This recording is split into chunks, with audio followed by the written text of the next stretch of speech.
ఒక నిర్మాణ రంగంలో మేము అనేకసార్లు చెప్పాం, 30-40 లక్షల కుటుంబాలు నిర్మాణ రంగం పైన ఆధారపడుతున్నారు. గడచిన 5 సంవత్సరాల్లో ఇసుక కూడా దొరకని పరిస్థితి ఉంటే నేను వస్తానని ఒక వెనుకబడిన జిల్లా అనంతపురం జిల్లా, అలాంటి జిల్లాలో కియా మోటార్ వచ్చిన తర్వాత ఆ ప్రాంతం రూపురేఖలే మారిపోయే పరిస్థితి వచ్చింది. ఈరోజు అలాంటి పెట్టుబడులు పెద్ద ఎత్తున తేవడానికి ఈ ప్రభుత్వం ముందుకు పోతున్నాం. మేము చేయవలసిన ప్రయత్నం అంతా చేస్తాం. నేను ఇంకొక పక్క మీరు చూస్తే ఇయర్ రాబోయే 2047 వరకు 15% గ్రోత్ రేటు పెట్టుకున్నాం. ఇండస్ట్రీస్ రావాలి, వ్యవసాయ రంగం అభివృద్ధి కావాలి, వ్యవసాయ రంగంలో ఆధునికత, అదే మరిగా వాల్యూ అడిషన్ రావాలి. వ్యవసాయ రంగంలో రా మెటీరియల్స్ పంపించడమే కాకుండా వ్యవసాయ రంగంలో వ్యవసాయ ఆధార పరిశ్రమలు రావాలి. ఇవన్నీ రావాలంటే మళ్ళా ఇన్ఫ్రాస్ట్రక్చర్ డెవలప్ కావాలి. ఆ ఇన్ఫ్రాస్ట్రక్చర్లో construction infrastructure major role play చేస్తుంది. దీన్ని ఈరోజు గుర్తించడం కాదు, 95-96 నేను గుర్తించి అప్పట్లో నేషనల్ అకాడమీ ఆఫ్ కన్స్ట్రక్షన్ తీసుకొచ్చాను. ఇప్పుడే మీ ప్రెసిడెంట్ గారు హరిబాబు గారు చెప్పారు మేము స్కిల్ డెవలప్మెంట్ చేస్తామని. నేను ఆ రోజే నేషనల్ అకాడమీ ఆఫ్ కన్స్ట్రక్షన్ పెట్టి తెలుగు వారు ఎప్పుడు కూడా కన్స్ట్రక్షన్లో ముందు ఉన్నారు. దేశమంతా కన్స్ట్రక్షన్ అంటే మన కంపెనీలో ఉన్నాయి, కానీ మనలో కూడా ఇంకా మేషనర్స్ కానీ కార్పెంటర్స్ కానీ లేకుంటే వేరియస్ కన్స్ట్రక్షన్ వర్కర్స్లో స్కిల్స్ తక్కువ ఉన్నాయి. ఈరోజు మోడర్నైజేషన్ వచ్చింది, మోడర్న్ టూల్స్ వచ్చాయి, ఎక్విప్మెంట్ వచ్చింది. మనం అవన్నీ ఉపయోగించుకొని స్కిల్ డెవలప్మెంట్ చేస్తే వారు చెప్పినట్టు 500 రూపాయలు సంపాదించే వ్యక్తి 1500 రూపాయలు సంపాదించే పరిస్థితి వస్తుంది. అంటే 3 రెట్లు ఆదాయం పెరగగలిగితే దీనివల్ల అనేక విధాలుగా ఎకానమీకి ఒక బూస్ట్ వచ్చే అవకాశం వస్తుంది. నేను ఇలాంటి వినూత్నమైన ఆలోచనలు కూడా చేస్తున్నాం. ఈరోజు మీరు చూస్తే మనమందరం కూడా ఒక విషయం గుర్తుపెట్టుకోవాలి, ప్రపంచం మొత్తం డేటా అంతా ఉంది. భవిష్యత్తులో డేటా అనేది ఒక పెద్ద ఆస్తిగా తయారవుతుంది.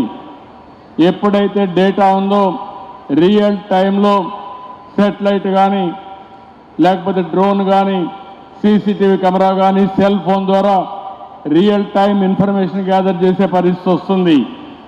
ఆర్టిఫిషియల్ ఇంటెలిజెన్స్ మెచ్యూర్ అయింది. భవిష్యత్తులో మీరు అందరూ కూడా గుర్తుపెట్టుకోవాల్సిన అవసరం ఉంది. ఒకప్పుడు ఐటీ గురించి మాట్లాడాం, ఐటీ లిటరేట్గా ఉండాలని చెప్పి అన్నాం. ఇప్పుడు ఆర్టిఫిషియల్ ఇంటెలిజెన్స్ని ప్రతి ఒక్కరూ అడాప్ట్ చేసుకుని మీ నిజ జీవితంలో ఆర్టిఫిషియల్ ఇంటెలిజెన్స్ వాడుకోగలిగితే మీరు నిర్ణయాలు కూడా 90% మంచి నిర్ణయాలు తీసుకునే అవకాశం వస్తుంది. సరైన నిర్ణయాలు చేయగలిగితే ఆటోమేటిక్గా ఫెయిల్యూర్ తగ్గితే మీరు అనుకున్న ప్రగతి చాలా సులభం అవుతుందని చెప్పి కూడా నేను మీకు తెలియజేస్తున్నా. అందుకే ఒకప్పుడు నేను ఇన్ఫర్మేషన్ టెక్నాలజీ ప్రాధాన్యత ఇమ్మన్నాను. ఇప్పుడు అందరికీ చెప్తున్నా, ఆర్టిఫిషియల్ ఇంటెలిజెన్స్ కూడా అడాప్ట్ చేసుకోండి. చాట్ జీపీటీ ఉంది, లేకపోతే వేరియస్ వస్తున్నాయి, లేకపోతే మీరు కూడా కొన్ని తయారు చేసుకోవచ్చు. ఇవన్నీ అనుసంధానం చేసి కడానది కానీ అడాప్ట్ చేసుకుంటే మీకు ఏ డౌట్ వచ్చినా మీరు అడగగలిగితే ఆటోమేటిక్గా ఇచ్చే సమాధానాలను బట్టి మీ ఇంప్రూవ్డ్ వర్షన్లో మీరు డెసిషన్ మేకింగ్ తీసుకునే అవకాశం వస్తుంది. అది కన్స్ట్రక్షన్లో కావచ్చు, లేకపోతే మీ బిజినెస్లో కావచ్చు, ఏదైనా ఇది సాధ్యం అని చెప్పి కూడా నేను మీకు తెలియజేస్తున్నా. అందుకని ఈరోజు మళ్ళీ మిమ్మల్ని అందరినీ కోరేది, నిర్మాణ రంగం అనేది ఆంధ్రప్రదేశ్లో నూతన ఒరవడికి శ్రీకారం చుట్టాలని నేను ఆలోచిస్తున్నా. దేశంలోనే అమరావతి లాంటి నగరం ఇప్పట్లో రాదు, కొత్త నగరం. అలాంటి నగరాన్ని ఒక బెస్ట్ మోడల్ సిటీగా తయారు చేసి ఈ ప్రాంత అభివృద్ధికి కూడా దోహదం చేస్తాం. నేను ఒక అమరావతి కాదు, ఒక విశాఖపట్నం, ఒక గుంటూరు, లేకపోతే ఒక నెల్లూరు, ఒక కర్నూలు, ఇలాంటి నగరాలన్నీ కూడా అభివృద్ధి చేస్తాం. ఒక తిరుపతి, ఇలాంటి నగరాలు కూడా అభివృద్ధి చేస్తాం. మనం ఎన్ని చెప్పినా కూడా భవిష్యత్తులో పట్టణ అభివృద్ధి తప్పకుండా జరుగుతుంది. అలాంటి అర్బనైజేషన్లో మన నగరాలు కూడా అగ్రస్థానంలో ఉండాల్సిన అవసరం ఉంది. అవి ఉండాలంటే మళ్ళీ నిర్మాణ రంగం ముందుకు పోవాలి. నిర్మాణ రంగంలో ఉండే నెరేడ్కో కానీ మిగిలిన ఆర్గనైజేషన్స్ కానీ పోటీ పడి మీరు పనిచేయాలని మనస్ఫూర్తి కోరుకుంటూ ఈ నూతన సంవత్సరం ఈ కార్యక్రమం ప్రారంభించాం. I wish all the best. ఈరోజు మిమ్మల్ని అందరినీ చూసాం. ఇప్పుడే మా మిత్రుడు చెప్తున్నాడు అనాథరైజ్డ్ లేఅవుట్స్ అన్ని నియంత్రించాలని. నేను ముందే చెప్పా, మా నారాయణ గారు ఆ పని మీద ఉన్నారు. నేను ఒకటే చెప్తున్నా, ఎవరైనా సరే భవిష్యత్తులో అనాథరైజ్డ్ కన్స్ట్రక్షన్ దగ్గరికి రావద్దండి. మీరు కూడా పూర్తిగా సహకరించండి. నేను ఈ రాష్ట్రంలో ఒకటే చెప్తున్నాను, ప్రభుత్వం ట్రాన్స్పరెంట్గా ఉంటాం, గుడ్ గవర్నెన్స్ ఇస్తాం. అదే సమయంలో కొన్ని పనులు నేను చూస్తున్నాను. చెడు పని చేయాలంటే చాలా సులభం, చెడగొట్టాలంటే కూడా చాలా సులభం. ఒక మంచి పని చేయాలంటే చాలా కష్టం.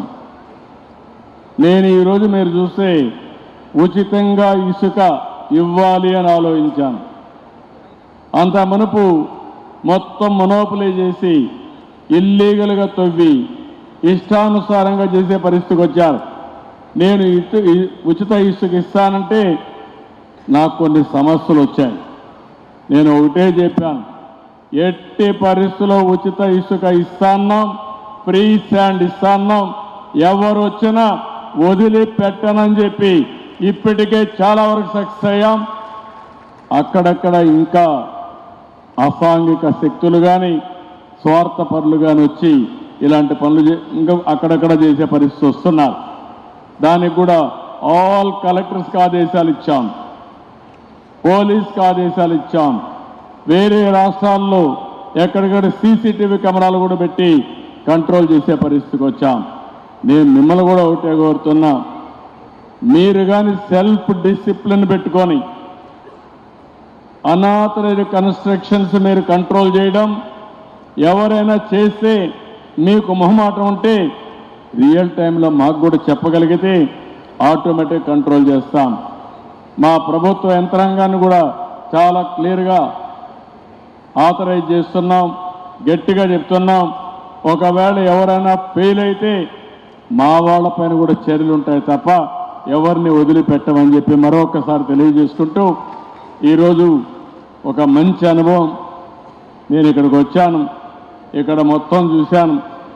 కన్స్ట్రక్షన్కు సంబంధించిన అందరూ కూడా ఇక్కడ సమావేశం అయ్యారు. ఒక పక్కన material manufacturers, suppliers, financiers, construction చేసే వ్యక్తులు అందరూ కూడా ఇక్కడే ఉన్నారు. మీరందరూ కలిసి ఒక మంచి సిస్టానికి ప్రభుత్వం కూడా ఇక్కడ మీకు అందుబాటులో ఉంది.